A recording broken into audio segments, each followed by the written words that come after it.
Alright, stay with me on this because this changes everything about Prometheus. And I am serious when I say this. Prometheus could have been the greatest alien movie ever made. Not just good, I'm talking legendary. But Ridley Scott pulled the punch at the last second. There's a deleted scene, an entire conversation where the engineer actually speaks. And when you read what he says, the movie suddenly makes sense.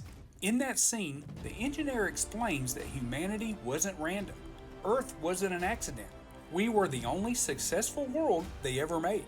He calls Earth the Star Child, the one planet that actually worked. Because this is the part Ridley Scott clearly didn't want audiences wrestling with. The engineer explains that they sent one of their own to live among us, not as a conqueror, not as a god in armor, but as a teacher. And humanity tortured him, humiliated him, and killed him. And at this point, let's stop dancing around it.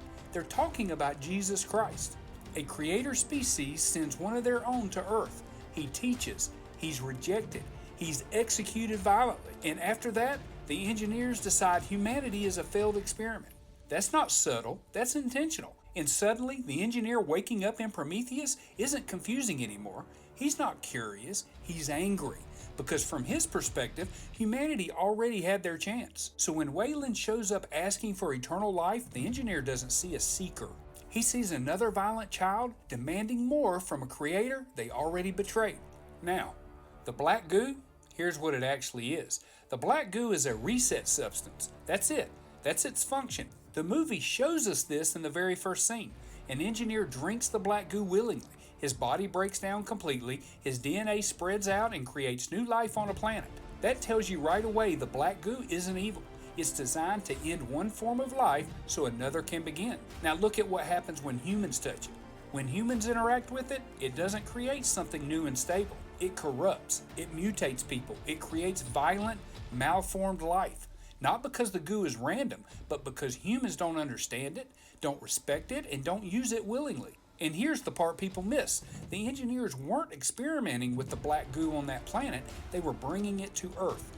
The star maps point straight to us, the ship was loaded and ready to launch. That wasn't a science mission, that was a reset mission. From the engineer point of view, humanity already failed. They were given life, they were given guidance, they were given a teacher, and they put him on the cross. So the black goo stops being a tool for creation and becomes a tool for ending a failed experiment. That's why it represents judgment, not revenge, not anger, a final decision. That's why Wayland asking for immortality is offensive. That's why the engineers don't explain themselves. That's why they don't negotiate. Judgment doesn't ask questions, judgment arrives. Without this scene, Prometheus feels cold, confusing, and detached. With it, it's tragic, it's biblical, and honestly, it's bold as hell. Ridley Scott didn't ruin Prometheus because he made bad choices. He ruined it because he lost his nerve. And that's what hurts the most, because if this scene stayed in, we wouldn't be arguing about Prometheus today, we'd be calling it a masterpiece.